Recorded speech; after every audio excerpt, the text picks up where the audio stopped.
It's a very beautiful Sunday evening, and this is the 15th of June 2025. What a way to say Happy Father's Day to all the fathers watching us right now. Wherever it is you're watching us, this is CRPC TV, and we're live here in Calabar. My name is Joseph Iang. I'm your host on your number one political show on the TV, Weekend Politics. Now, I'd like to let you know that today is going to be back-to-back political discourse. We ensure that we bring up views, we x-ray opinions still on this show.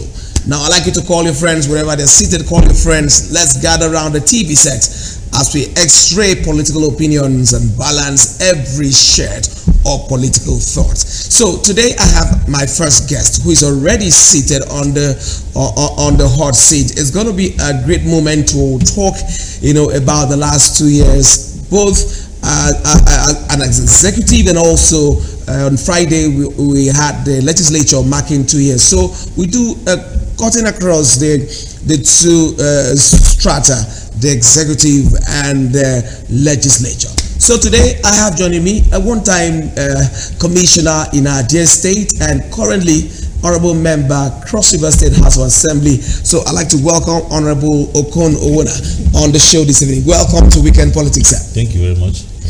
And I must start by saying Happy Father's Day to you. Same to you.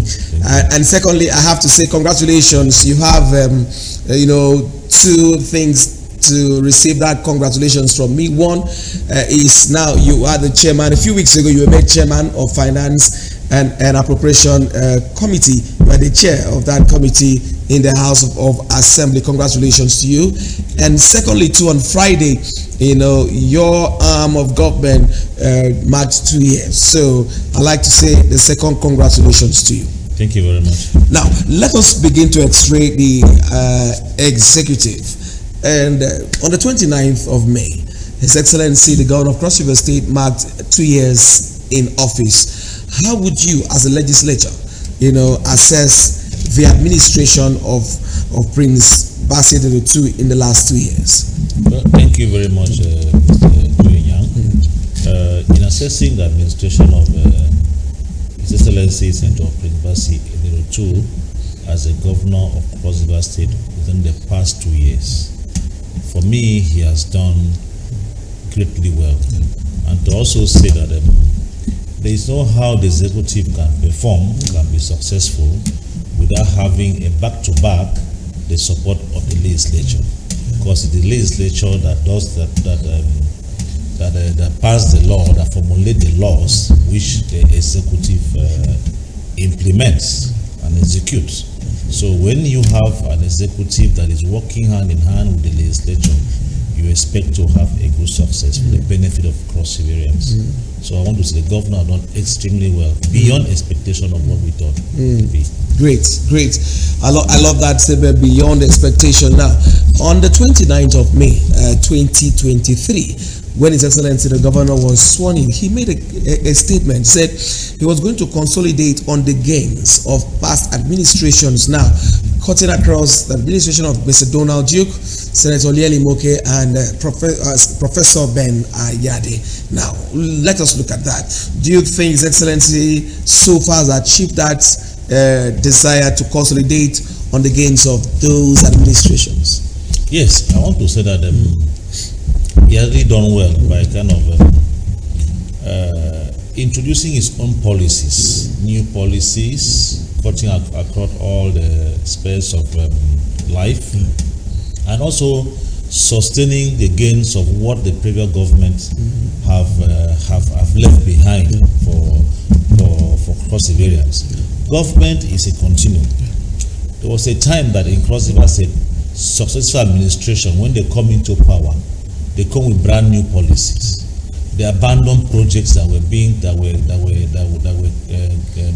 done by previous administration. So with that, there was no continuity. If you check states that are succeeding, they start with their own policy and also carry along the policy and projects that succeed the past administration had left behind. Ensure those projects are completed. Because what do you call it? It's all about perseverance. It was the people's funds, monies that were used in executing this project.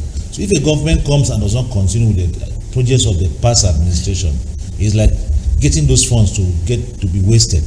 So I commend the efforts of Frimbasio too for ensuring that the projects that were awarded by the previous government, starting from the government of Donald Duke and the Nelly Moke government, is also completing them. Take for instance, about a few weeks ago, as part of the governor's 2 years anniversary, a project that was abandoned right from the time of Donald Duke, the Civil Service, Local Government Service Commission, a very big mansion that was meant to accommodate the entire Local Government Service Commission. That project had been left abandoned by about 2 administrations. So when Governor 2 came into power, he ensured that that project was re-awarded and it was completed within the next 2 years. If you pass by Calabar Highway, you can see the beautiful edifice. I was in the commissioning ceremony. Thank you. Great. Very well. Now, there was a time in Cross River State that kidnapping was more like an order of the day. We saw people were kidnapped for as low as even 10,000 naira. So, but we noticed that there is a change, in the last 2 years. So, as a legislator, how would you assess the security architecture and the security status of Cross River State in the last 2 years? In fact, as a legislature, security is key to any government. Without security, even the government itself cannot be focused to deliver the dividend of democracy to its citizenry. So I want to commend the effort of the governor that within the first 6 months he took over as the governor of Cross River State. I can remember that when the governor took over, within the first 6 months, a medical doctor was kidnapped in Cross River State. It was very, very painful. Up till date, there have not been any record, any reason why such things should happen. But it was as if the governor got so offended about such a scenario and ensured that he galvanized and also upgraded all the security architectures in the state, gave them all the logistic support. You can see it. Go through all the security outfits in the state. The governor has given so much support to the security outfits in Cross River State. He has given them vehicles, he has given them security gadgets, cameras, vehicles, up to going to renovate the housing, the infrastructure in the various security outfits. Go to State Police Command today. You're going to see the entire State Police Command is asphalted and infrastructure is upgraded. You go to the Navy, the Zone 6, the entire infrastructure is also upgraded. The road is asphalted. You go to Civil Defense, their officer is being asphalted. You go to even road safety that is here in Marian, the offices is asphalted. The roof that was looking very archaic and out of use had been re-roofed and new facilities, new upgrading had been done. These are boosters that also make the security people, the security personnel, officials also feel that they have a government. So with this kind of support they've given to security architecture in the state, there is no reason why the security operatives in Cross River State shouldn't deliver the dividend of democracy. So the governor have done well. Okay. Very, very, very great indeed. Now, let's talk about the road infrastructure, because aside other things, security and all of that, the road infrastructure also stands His Excellency the Governor out. Cutting across the length and breadth from Calabar South up till Ogoja, we see road being built by this administration in less than 2 years. We'd like you to talk to us on that. That's one key area the governor have done well. You know that the opening up road infrastructure in across the 18 local government in the state is a way of opening up our economy. It's a way of opening up prosperity, opening up investment. I take for example, within Calabar Metropolis, before the government took over, there was some series of experiences of potholes here and there that was not attended to. But within the first 6 months of Governor 2 administration, suddenly potholes have disappeared across the state. It has disappeared across the state. Not just potholes, major streets in Calabar has been asphalted.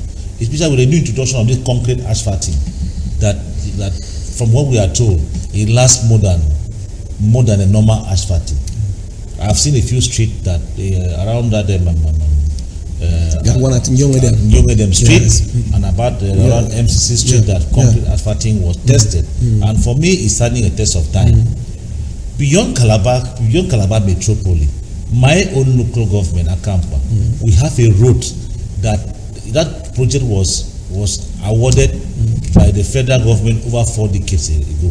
They call it Akampa Urban Nsan Road, a 29.8 kilometer road that was meant to connect the people of Akampa 1 and Akampa 2 constituency. Akampa is the largest local government in Cross River State, but we were living as if we were in two different states. We need to travel for about over 12 hours for it to be able to connect our own brothers in constituency too. That project was federal government project. At the point, it disappeared from the federal budget.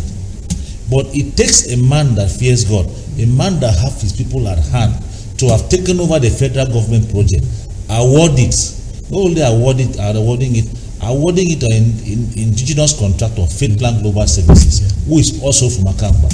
I can tell you, almost earth work is near completion in that road, and asphalting had commenced. Drainages have been done over 80%. There's one bridge that is there that is supposed to cross the Calabar, the Kwa River Bridge, is undergoing construction. This one project that the government has done for the people of Akampa is a mind-touching project that the people of Akampa are celebrating him all the time. And I'm aware that even within other local government, across the 18 local government, there is no local government the governor have not awarded road on contract. All the works are going on concurrently. In Orobo, there is road network in Yako, in Ikom, up to Yalaukele Road, up to Ogoja, even the airport, the airport is part of infrastructure that the governor also taken over from the previous administration of Senator Ben Ayade, which is, we are sure that in the next few months that airport should be completed and put into use. So sustaining on the gains of democracy, the governor have done eminently well. Let me be selfish. When the governor came for campaign in Akampa local government, he promised Akampa local government 3 cardinal things among others. If I become the governor of Cross River State first, I will upgrade the University of the College of Education Akampa to a degree awarding institution called University of Education Entrepreneurship. I will construct the 29 kilometers of Bansa Road. Okay, I will give Akampa electricity and other road networks around Rusangi Young area. Within the first 2 years, he had delivered the first 3 projects. The upgrading of University of Education, College of Education, from College of Education to University of Education Entrepreneurship.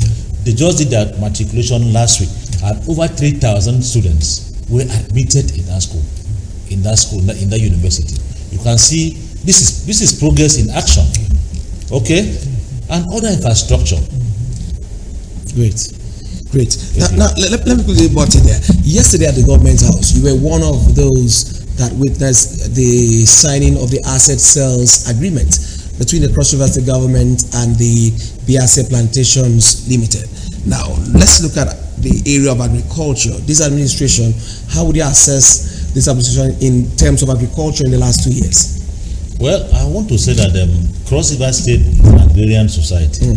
I remember when I was a little boy in secondary school, I was made to know that the economy of Cross River State was being run by the IGR that was being netted from the agricultural sector before the advent of oil.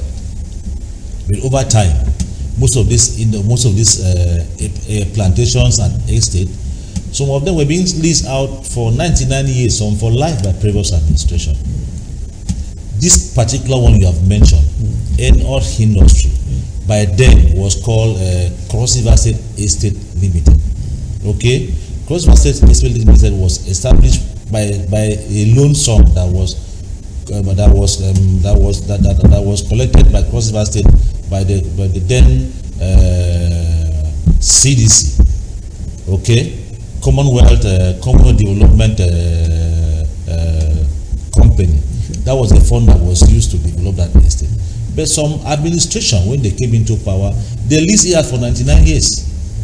And then the conditions that were embedded in the lease agreement, even 1% were not met up by these investors, Enhold Nigeria Limited.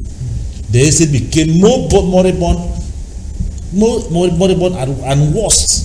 The situation was worsened. Nothing was happening there. So you see, it takes a governor that have a good thinking for his people to have looked into it to ensure that he gives fresh life to such estate by terminating and revoking such a contract, such a lease, and giving of a new lease of life by leasing part of the estate out to Wilma Plantation. I was part of the agreement signing ceremony. I witnessed it. Yeah. We see what Wilma is doing in Kalaro Estate, in the then Kalaro Estate now. They are employing over 5,000 perseverance there, and the estate is viable. So if Wilma transcend what they are doing in Wilma Plantation also to Enhot Plantation, then Cross River State is going to be great. But what the governor insisted yesterday was that Wilma should not only end up in just exploiting our land.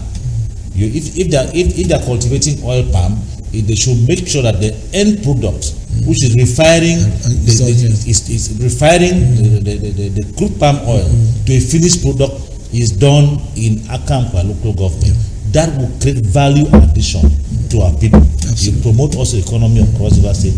That Cross River State government will also participate in making wealth from it. Absolutely. So the governor have done incredibly well. Absolutely, in agriculture. Yeah. Okay, now 2 years down the line and 2 more to go in the first term. What would be your advice before we jump on the legislature? What would be your advice? 2 years looking for, what do you look at for the next 2 years remaining in this first term? Well, what I will look at the next 2 years, my wish for the governor is that he had awarded so many contracts in the past 2 years. He should ensure that he sustains to ensure that those contracts are awarded. I know he has his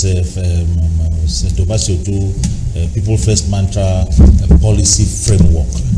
But because of the paucity of funds we suffer in Cross River State, you can't do all the projects at all the time. There should be a systematic program that you take this project stage by stage and ensure that any project that is embarked on is completed on timeline to give you for other project being awarded. Across the state, I don't think there's any local government in Cross River State that is complaining that the governor have not awarded projects so far. Okay. So I also want to encourage the governor to also, the area the governor can empower the use of Cross River State is the area of agriculture. I'm aware the Ministry of Agriculture is doing well. They have subsidized. They are giving out exported oil palm nut at the very subsidized rates. The state government have also intervened in coffee and cocoa production. If this is done, and the people of Cross River State, these seedlings are given at subsidized rates, and the Ministry of Agriculture give what they call the agricultural technical backstopping, and some grants and loans are given to support the farmers. I can bet you Cross River State will create self-employment. A time will come where our indigenes will not be looking for white-collar job again. They will be self-sustaining. Okay. Thank you very much. Right. So, Honorable Owuna, on Friday, 13th of June, the legislature across 36 states marked their second year in office. So, I'd like you to talk to us. How has it been in the last 2 years of your legislature life? Well, I'm talking as somebody who has gained experience from the executive arm of government and now in the legislature. The past 8 years I've been in the executive. I was the Director General of the Development Agency of during Benin government. The second year I was made Commissioner of Agriculture. So now I'm in the legislature. I think the symbiotic relationship that is existing between the legislature and the executive is what has given room for this success recorded so far. Within the past 2 years, the legislature have passed about 30 bills that have been signed into law under the leadership of Right Honorable Elvet Ayambe. He has done so well as a legislature. We have also done so well. I can hit my chest to say that in the whole Nigeria, in the whole 36 states, there is no legislature in the entire 36 states that can surpass the record of what Cross River State 10th Assembly has done in terms of legislative success by passing of bills into law and the resolution that we have passed to assist the executive in implement. And I know that a lot of the resolutions we have passed also, the governor is implementing them. Some of them, budgetary provision have been made for them. So as legislators, we need to pass good bills to give the executive the enabling powers, especially fund bills, to give finance bills, to give the legislature the executive enabling grounds for them to implement, to execute some of these projects. Now, talking of bills, Honorable, I remember that the 9th Assembly had less than 15 bills in the whole 4 years. But this 10th Assembly, in less than 2 years, they've passed 30 bills. I'd like you to talk to us on that, because cross-variants are seen that as a big thing. So could you talk to us on that? 30 bills in 2 years. This is quite unprecedented. Well, it's because of the leadership structure. I know there's no how you can have a legislature without having some level of disagreement. But you cannot also have if legislators don't agree, it's disagreement that makes them align properly. I want to put it to all cross-variants that the little fracas that happened in the legislature about few months ago was meant to align us properly. The leadership structure of the 10th Assembly is superb. Our leader is doing well. All the members are also giving him all the supports. We're also drawing some good supports too from the executive arm of government, because they have to be this symbiotic relationship. People used to think that in the old political theory that legislature has independence, even though we have some level of independence, but we need to synergize with the executive to see that we ensure that the dividend of democracy is being delivered to our own people. So talking of the challenge you had last year, it's about a year and a month now. So are you telling us that the Assembly is on the same page now, everybody? Assembly is on now. Under the leadership of Right Honorable Ayambe. Absolutely. Now just the last bit one. We'd like to find out, how is the relationship between the executive and the legislature? Well, like I said, a very small one. There is no bill that the executive bill that is sent by the executive that the legislature are allowed to last more than 2 years, more than 2 weeks. Okay. At the time a bill is sent, like the last money bill that came, we didn't allow it last even up to 1 week. Immediately we did the needful, followed all the procedures, and held public hearing and ensured that the bill was prepared for His Excellency's the executive assent. So we worked day and night. Even it means sitting, at times we sit from morning till evening, because we are there to ensure that we satisfy the yearnings of cross-variants. And what else you expect of a legislature? Ours is to formulate policies for the executive to implement. Absolutely. And finally, let's get your word for cross-variants as the governor and the 10th Assembly begin second half in this administration. Well, I want to thank the governor of Cross River State, too, so far for what he's doing for cross-variants. For the past 24 months, he has done his best. We commend his effort. We also, let us be like Oliver Twist. We're commending him, we're also asking for more. We're also asking for more, so that while we're asking for more, so we're able to balance the infrastructure deficit of what this state have lost within the past few administrations. The governor is doing excellently well. Thank you so very much, Honorable Okon, Honorable Member, Cross River State House of Assembly, and Chairman, Finance and Appropriation. Thank you for your thoughts on the show on Weekend Politics. We do hope that time to time we'll have you here to talk to us more as we just entered the second phase in this administration. Thank you very much, Okon. Thank you very much. I will always be at your service. Absolutely. Thank you. So this is where we draw the curtain on this particular segment. Up next is going to be a regular phase on the show. Stay with us. Don't go anywhere. Weekend Politics returns shortly. Stay.